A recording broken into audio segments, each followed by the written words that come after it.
में गए थे भाई, जो 3 आवेदन दिया गया है, लेकिन कोई कार्रवाई नहीं हो रहा। पैसा चाहिए थाना को, हमको कोई परवाह नहीं है। हम उस आदमी के पास रहते हैं जिसकी माँ चुट जाती है थाना वाले को। एक बार अच्छा थाना में दीजिए। थाना को इस तरह बोल रहे हैं, देखेगा तो आपको पकड़ लेगा। हमको हमारा झाट पाड़ लेगा, थाने को माँ चुट देंगे हम। में जाके आवेदन क्यों नहीं? थाना अपनी माँ चुट है, उसको पैसा चाहिए। हमसे बात किसका मतरी? इसका औरत का। अच्छा हाँ, क्यों मारी तो वहाँ पे क्यों मारी थी? क्यों मारी थी? ये अपने परिवार को बुलाने गए कि अपने परिवार को नहीं बोलेगा। कोई और बात नहीं ना? कोई और बात नहीं ना? कोई बात नहीं था। तब पूछ वहाँ पर बहन चौथ खाने को नहीं पूछा, हम लोग जाकर भूटा खाए वहाँ।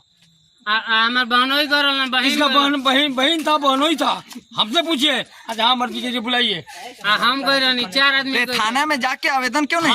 थाना अपनी माँ चुता था, उसको पैसा चाहिए। हमसे बात कीजिए ना। अच्छा थाना में दीजिए। थाना को इस तरह बोल रहे हैं, देखेगा तो आपको पकड़ लेगा। हमको हमारा झाट पाड़ लेगा, थाने को माँ चोट देंगे हम। थाने में गए थे भाई, जो 3 आवेदन दिया गया है, लेकिन कोई कार्रवाई नहीं हो रहा। पैसा चाहिए थाना को। अच्छा इसके पास पैसा औकात है पैसा देने का? बताइए। नहीं है औकात? हमारा थाना पैसा लेती है। थाना वो जहाँ भी लेडी स्टाफ है, जेंट्स है, सब कोई पैसा लेता है। अब मेरा हाँ खूब पुड़िए बड़े, हमको कोई परवाह नहीं है। हम उस आदमी के पास रहते हैं जिसकी माँ चुट जाती है थाना वाले को।